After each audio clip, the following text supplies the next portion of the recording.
नमस्कार, हेमंत प्रसाद Hemant TV channel से India से बैठकर बता रहा हूं मैं। कुछ दिन पहले मैंने देखा कि पाकिस्तान के अंदर समा न्यूज़ के जो सीईओ है डॉक्टर खालिद मोहम्मद साहब को जो है अगवा कर लिया। डीडीओआर के जो फरीद है डॉक्टर फरीद और राणा मिलकर जो है अगवा कर लिया था, और राणा ने और फरीद ने मिलकर किस तरीके से उनको मारा पीटा और उनको 15 दिन तक जो है अगवा करके अपने गिरफ्त में रखा। अगर रजामंदी, झूठी रजामंदी ना होती तो उनकी लाश ही मिलती वहाँ पर, उनको जान से मार दिया जाता। लेकिन देखिए कानून, पाकिस्तान का कानून कितना चरमरा गया है।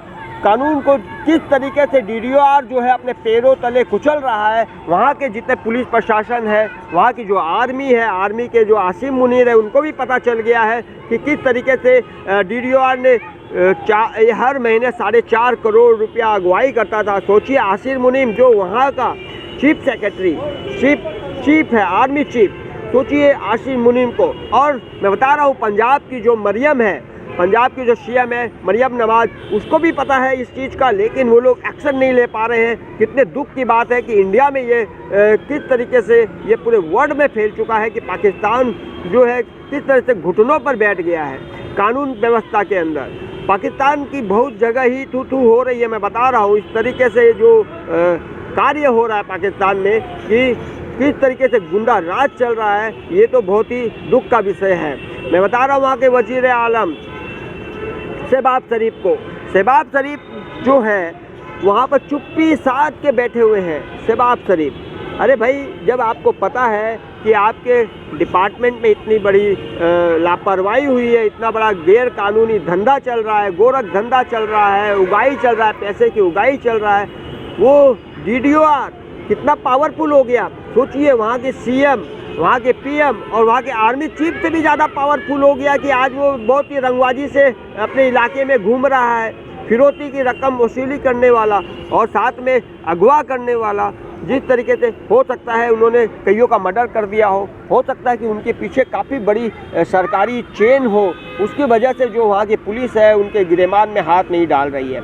अगर यही इंडिया में होता तो मैं बताना चाहूँगा उसको उठाकर सलाखों के पीछे पूरे ख़ानदान को डाल दिया जाता, उसका बैंक बैलेंस सीज कर दिया जाता और जो उसका पत्थरों का जो घर है उसको घर को पत्थरों में तब्दील कर दिया जाता, भले वो कितना ही पावरफुल हो। इस तरह की बेईमान चोर चमार लोगों को उठाकर सलाखों के पीछे इंडिया में तो पहले फेंक दिया जाता, लेकिन पाकिस्तान का कानून, पाकिस्तान की मीडिया सब बैठी हुई है। मैं बताना चाहूँगा कि जो समा न्यूज़ के जो सीईओ है डॉक्टर मोहम्मद जी, जो समा न्यूज़ के सीईओ है, उसके साथ इतना बड़ा गंदा और घिनौनी हरकत हुई है। उन्होंने कोर्ट में केस फाइल किया है, उनके साथ किस तरह से मारा पीटी हुई, किस तरीके से उनके पैसे और लैपटॉप अगवा कर लिया गया, किस तरीके से उसको धमकाया और गया और उनसे खाली पेपर में सिग्नेचर ले लिया गया कि भाई आप जो है हमारे विरुद्ध कोई कार्रवाई नहीं करेंगे। तो सोचिए कितनी बड़ी ये षड्यंत्र चल रहा है पाकिस्तान के सरकार के कान के नीचे, और सरकार जो है अभी तक सोई हुई है। मैं बताना चाहूँगा आपको कि डॉक्टर मोहम्मद जी ने, खालिद मोहम्मद जी ने वो जो 67/25 जो केस किया है, वो 67/25 मैं बता रहा हूँ कि वो केस किया हुआ है उसके ऊपर लाहौर के अंदर, और केस का मैंने नंबर भी बता दिया है आपको। ये जो तरीका है किस तरीके से डॉक्टर मोहम्मद साहब के ऊपर अटैक हुआ है और उन्होंने पोल खोली है। सोचिए मैं मीडिया वालों से रिक्वेस्ट करूंगा, पूरे पाकिस्तान की मीडिया से रिक्वेस्ट करूंगा कि आप इस मुद्दे को उठाएं और ज़्यादा से ज़्यादा लोगों तक पहुंचाएं ताकि सच्चाई सामने आए। आम जनता के साथ कितना अन्याय अत्याचार हो रहा है, पाकिस्तान की आम जनता, भोली वाली जो जनता है उसके ऊपर भी कितना अन्याय अत्याचार हो रहा होगा। सोचिए इस तरह के गुंडे जो है डीडीओआर, जो फरीद जैसे लोग जो है खुलेआम रशीद फरीद जैसे डॉक्टर, ये लोग खुलेआम, इसके आगे से जो डॉक्टर हटा देना चाहिए, चोर चमार लगा देना चाहिए, डकैत लगा देना चाहिए। इसके अगर खोजबीन की जाए तो ये मर्डर में भी इनका हाथ होगा, कईयों का मर्डर भी कर दिया होगा पैसे वसूलने के चक्कर में।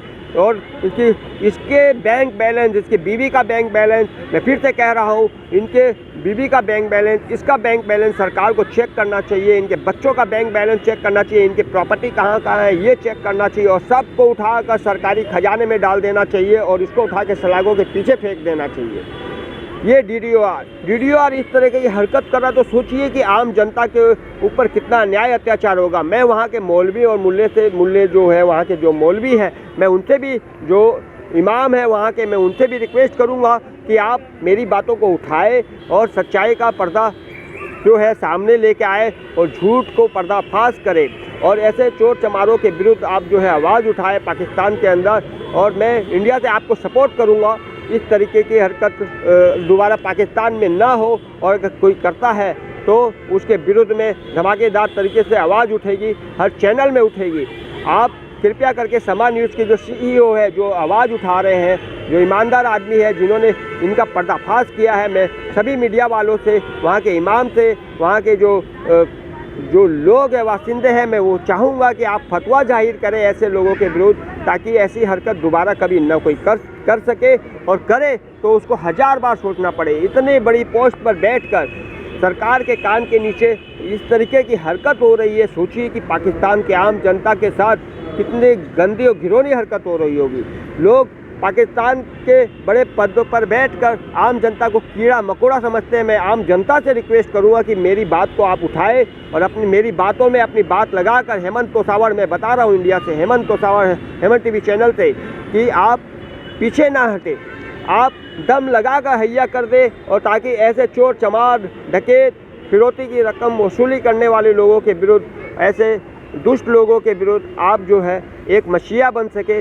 मैं वहाँ के इमाम से भी रिक्वेस्ट करूँगा, वहाँ के आवाहन से भी, वहाँ की जनता से रिक्वेस्ट करूँगा कि आप, वहाँ के मीडिया से रिक्वेस्ट करूँगा कि आप मेरी बातों को जो है तत्काल यहाँ से उठाए, ताकि कान के नीचे जो सरकार है, वहाँ के मरियम है, आशिर मुनीम है, जो वहाँ के लोग हैं, उनको पता चले, और शहबाज शरीफ है, उनको भी पता चले। मैं बता रहा हूँ कि शहबाज शरीफ अगर इस केस को हैंडल कर लेते हैं, आशिर मुनीम हैंडल कर लेते हैं, तो उनका नाम रोशन हो जाएगा। लोग जो है कानून के प्रति जो भरोसा उठा है वो जम जाएगा। लेकिन कानून की ही धज्जियाँ उड़ाने वाले ऐसे डीडीओआर, खालिद वगैरह जो है, इन लोगों को तत्काल सलाखों के पीछे भेजें, ताकि लोग न्याय और अन्याय के विषय में जान सके, समझ सके। मैं इसी के साथ हेमंत तोसावड़, मैं चाहूँगा कि आप मेरी क्लिप को ज़्यादा से ज़्यादा शेयर करें। धन्यवाद।